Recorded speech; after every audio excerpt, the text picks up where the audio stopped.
Hello, welcome to my channel, or welcome back. I hope you're all doing well. I'm picking up on the energy of someone who is good at putting on a happy face, but can't remember the last time they really smiled. And what's coming through is the Pagliacci joke from Watchmen, so if you're not familiar with it, I'll read it to you now.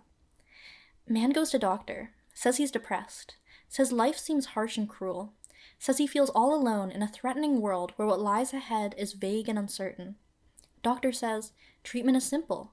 Great clown Pagliacci is in town tonight. Go and see him. That should pick you up. Man bursts into tears and says, but doctor, I am Pagliacci.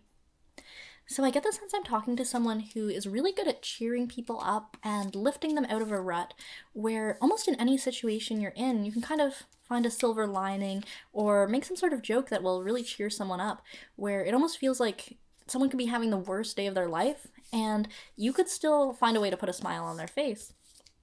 But when it comes to you, you don't really have the ability to feel joy.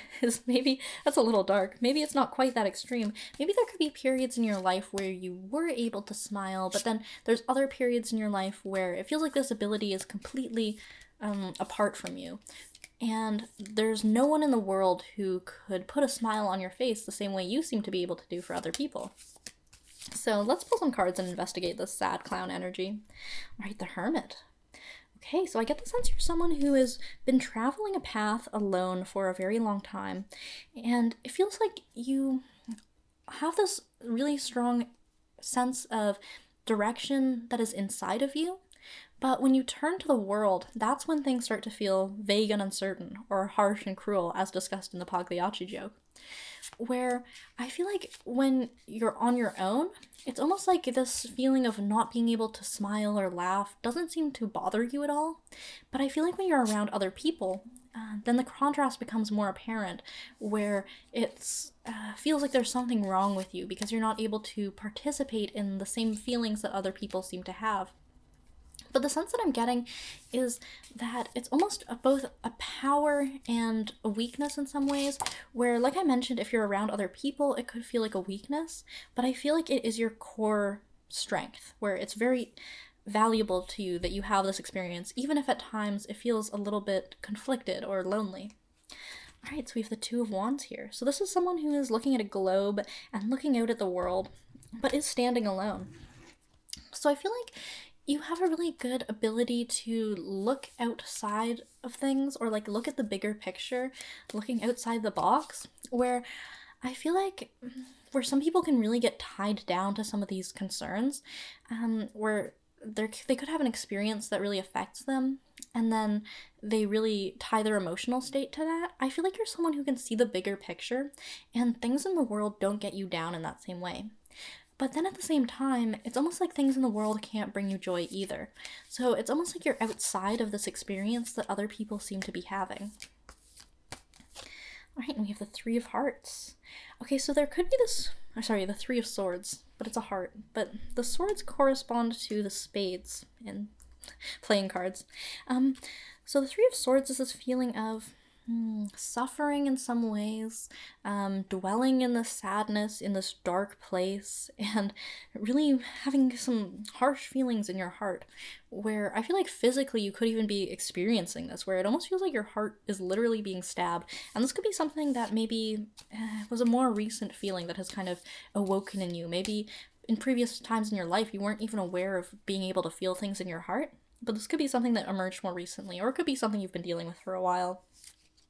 Where, like I mentioned in this joke, there's this feeling of the world being harsh and cruel, where I get the sense that you're someone who can really go down to those depths and really experience that true heartbreak and that true pain and really feel it. And it could almost feel like suffering or bad or painful in a way, but I feel like actually it's almost a strength that you're able to experience this depth of emotion, where I feel like it's so strong that it almost jolts you out of being able to identify with it, where previously maybe there were some emotions where it kind of felt like, this would make me sad or this would make me happy. But I feel like when you witness your ego having an experience that makes it so sad, it's almost like it becomes more apparent that you do not have to identify with that emotion. Where, again, like with this card of the Two of Wands, it's like you're looking at it from this outside perspective, where I feel like when you're able to experience the true cruelty of the world, then you just can't identify with it. But then at the same time, you can't identify with the joy either. So that's where this feeling of not really being able to smile from anything that happens to you in the world could come from. And we also talk here in the joke about something feeling vague and uncertain in the future. So let's pull some cards on finding some security or peace in this journey. The High Priestess. Okay, so I feel like you might not mentally or verbally be able to put into words what the future might hold, and that's where this feeling of vagueness might come from. But I feel like where you find a sense of certainty could be in something beyond that, almost in a feeling you can't put into words, where it could feel like very certain that you've been walking this path your whole life and you know that you're still walking it and there's much more to walk on, but you don't know exactly the steps that you're going to take in the future. And this could cause some feelings of distress or anxiety within you. Because, especially when it comes to your ego, the ego wants to know exactly how things are going to happen. Like when things are going to happen, who is going to come into my life, like really about this timeline, next steps, and just wanting to have it all written down. But this is the trick, where if it was able to be prescribed to you, it would hold no value. Anything in this world that is given to you as a direction cannot contribute to your development on this path, right? And so that's why things in the world can affect other people more easily, right? Like if you crack a joke or find some silver lining in someone's situation, this could really cheer them up because they are so identified with it and they are really looking for that instruction on how to find some resolution in the issue. And so I feel like you're able to help people find that resolution.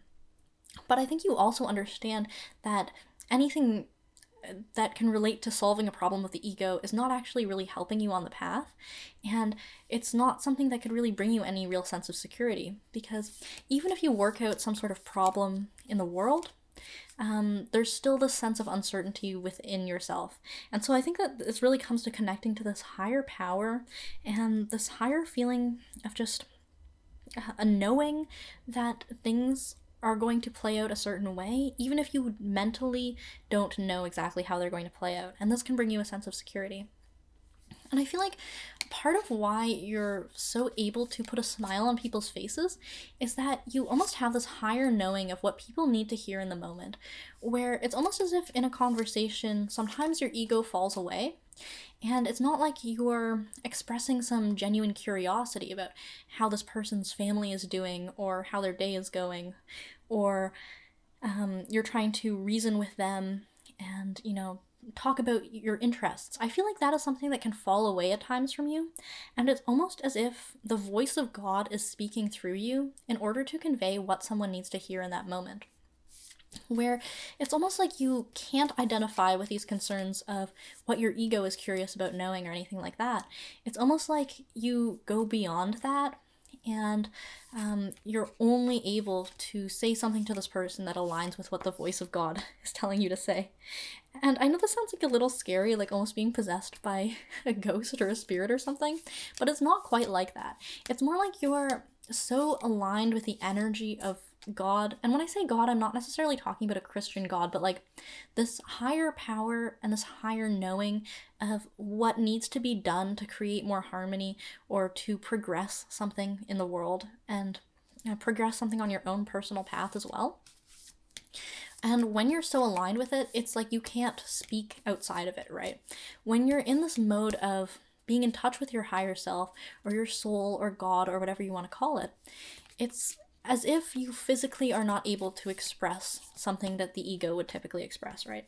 And this relates both to a negative feeling and a positive feeling. But this is the thing, is that this higher self doesn't really work in this duality of negative and positive. But okay, so for example, being really critical, harshly critical, or like judging someone's actions. This is something that the ego would do, of like, this person did this because of this, and they're a bad person because of that, right? When you're really aligned with your higher self, those words just wouldn't be able to come out of your mouth. And similarly, certain praises are flattery are not necessarily aligned with this.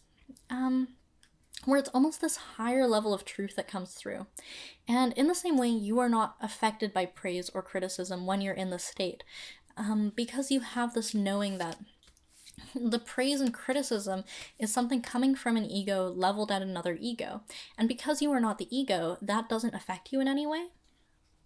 But in the sense, that's where you could be lacking this feeling of joy, where things that could stroke a person's ego, of these words of affirmation that you might sometimes speak to other people of saying, like, you are in the right, or, be confident in yourself, or things like that, where if you are identified with your ego, that will make you feel better, and that might be what you need to hear.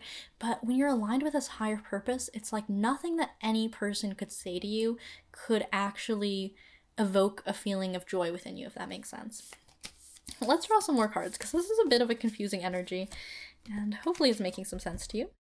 All right, we have the Four of Wands here, and then we have the Eight of Pentacles. And so there's this feeling of, you've been doing the work, and I feel like celebration is coming as a result of your labors.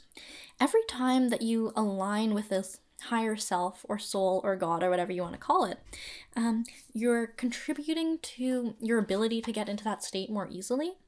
And it's almost building towards this feeling of celebration where when you are fully aligned with it, it really does feel like, just like a celebration, or finally being able to reap the rewards of this.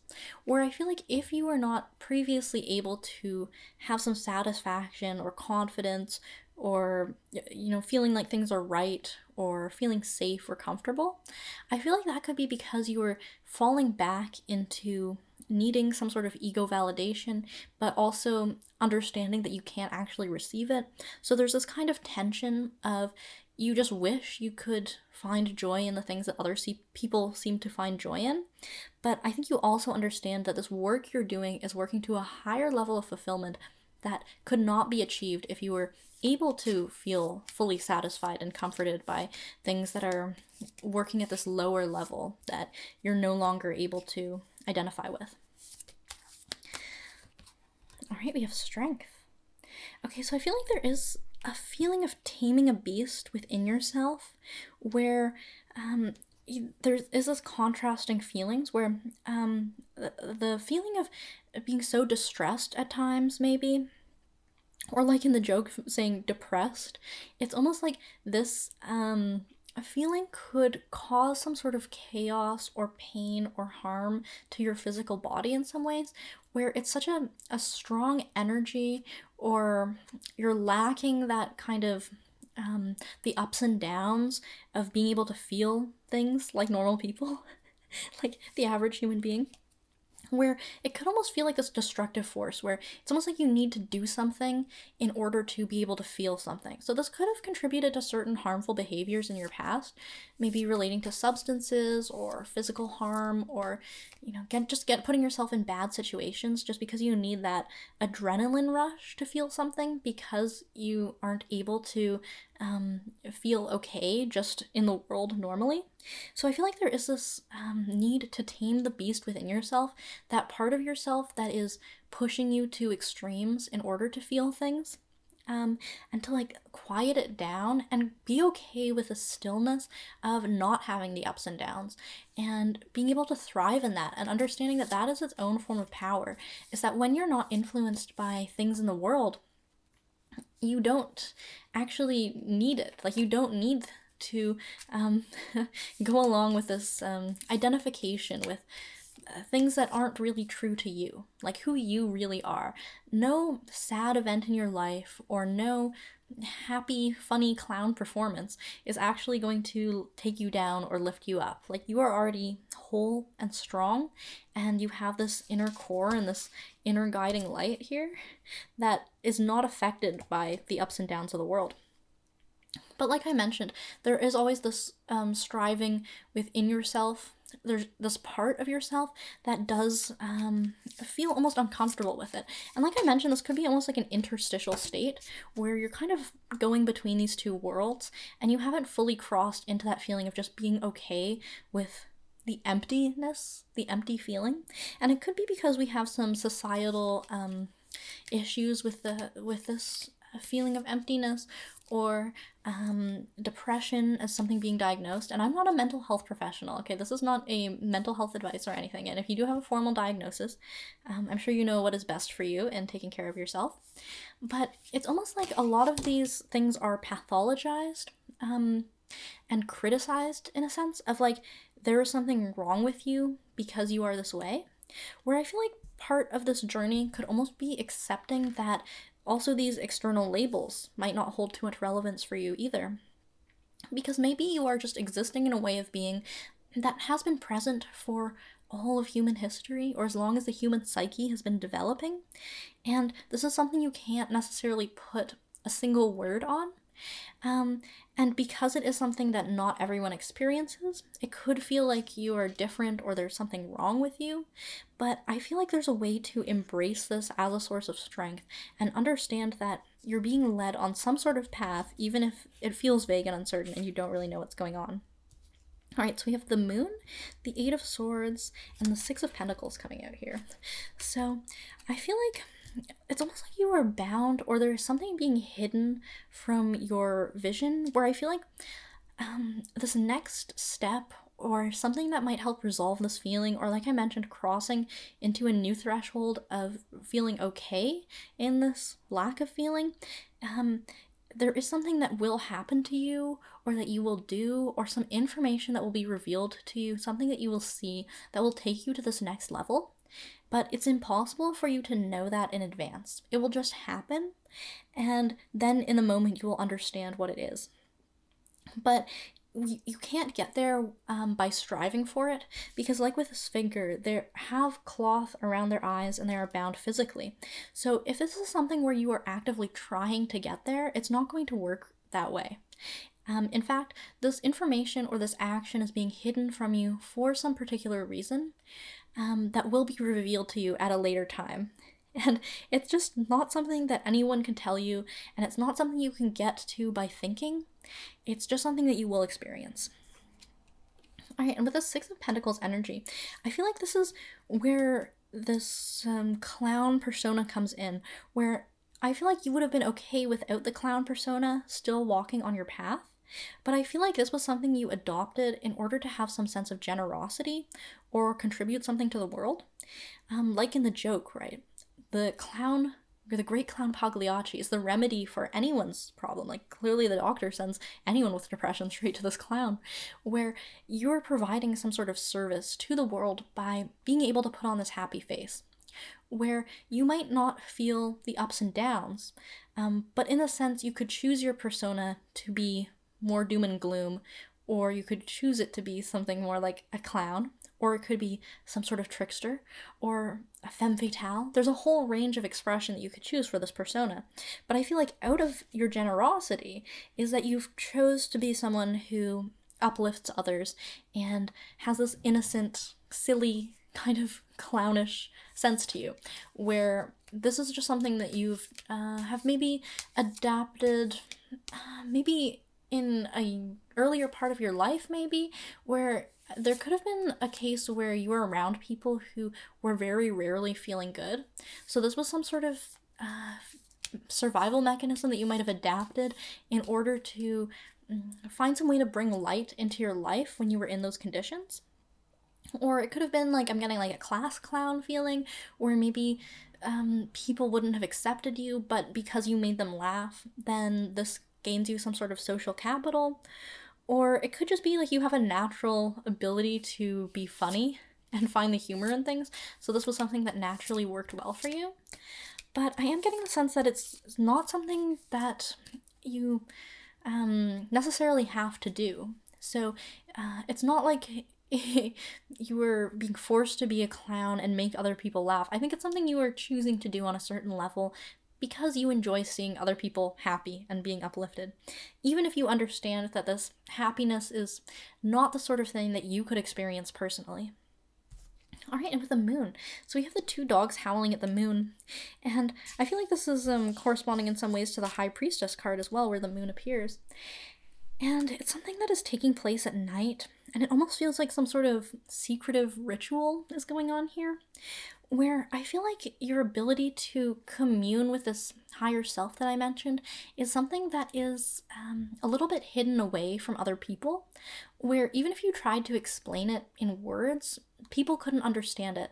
And if you did it in front of them, they wouldn't be able to see it either. It's just something that maybe naturally happens, or you have your own way of going about it that just no one else could understand. But I do get the sense that there are other people in the world like you, like with the two dogs here, where they're coming together, and I feel like you're going to find other people who feel the same way as you and who will understand exactly what you're talking about with these things that are hard to explain, where maybe you don't even necessarily need to explain what's happening to you or what you're doing to these people because they're going through the same thing. There's just this knowing where you both understand that words are too limited to explain this. All right, let's draw a few more cards on the sad clown energy. Okay, so we have the Seven of Pentacles here. And this is someone who's waiting for something. Like I mentioned, I feel like you're on a path where on some level your ego could be quite impatient to get to this next level, but you also understand on another level that this is something that will take time to grow, or maybe almost this feeling of being outside of time, where if you look at this card, right, this is a moment in time. This is a snapshot of the state where the grapes have not yet grown. Similarly, you in your life are now at a stage that feels like a snapshot of this interstitial state, like I mentioned, of you're not fully at the finish line, but you are somewhere in between. And when you look at time in this way of just being some sort of snapshot or a moment, like you are just in the perspective of this current time, there's a way to understand that when you think of something like your future development could be something that happens 5 years in the future. In a sense, it's not like you have to wait 5 years to get there. It will just happen. And you know what? I shouldn't talk about time because when I start talking about time, I just stare at the wall and I just zone out and I can't, it doesn't make sense, right? It's not something you can really think about. So maybe that was not the best thing for me to try and explain. All right, we have the Knight of Pentacles. We have the Two of Swords here. And then we have the Seven of Swords. So I feel like, yeah, you're someone who is able to deliver some sense of peace to people by showing them who they really are. And I feel like I mentioned, is because you're able to tap in this feeling of your higher self, I think you're very much able to get other people to tap into that feeling as well.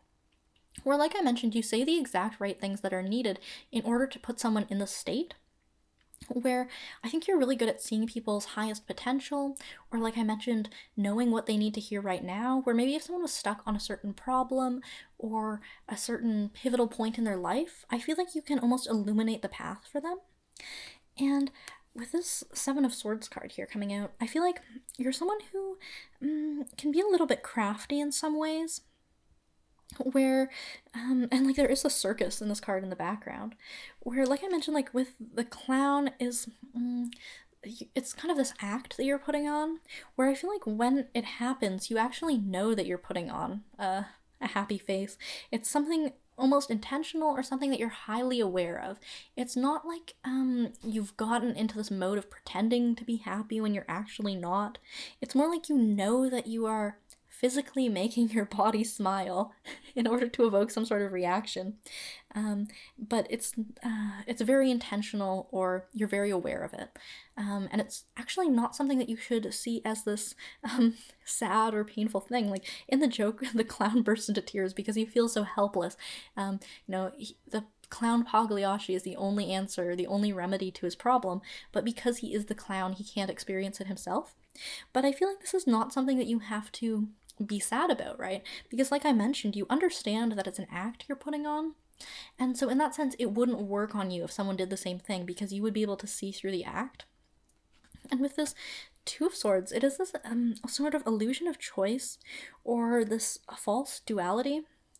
But then you can see that there's the moon on one side, where it's almost like you could be going back and forth between these two worlds, where on the one hand, like I mentioned, you kind of want to have this human experience that you notice a lot of other people having, but then the other sword is pointing towards the moon, this higher, more nebulous, more spiritual quality that you can't quite put into words. And the sword that is pointing to the moon, it's driving you forward. It's pointing to the right, where it's like this is the action that you must take almost. It's almost like a false choice to go back into this way of being that you might have been in at some point in your life, or that maybe you thought you had to be in, where it was like you were told that you had to be this way, and maybe you've been trying to get to that point previously. But I think now you're at the state where you understand that the only way forward is to continue pursuing this path that you've been working towards that corresponds to this energy of something that can't quite be put into words. But listen, I'm trying. All right, let's draw one more card. This one was at the bottom of the deck. Oh, okay. The Four of Swords.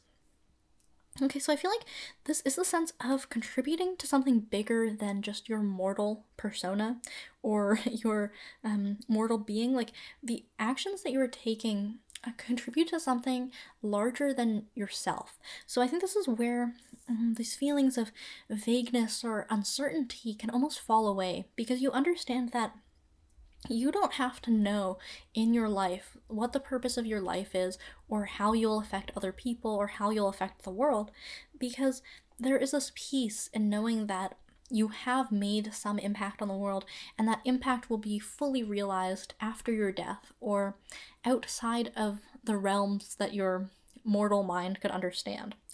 And it's almost as if you will be remembered, like being on the right side of history is what I'm getting, where because you had committed to this persona of improving people's material conditions and their emotional conditions and their lives in general, and also because you committed yourself to this spiritual path that rejects the material needs of the world, it's almost as if you have risen above it all and you've done your best with what you can in the human world, and you're doing your best with what you can in the spiritual world.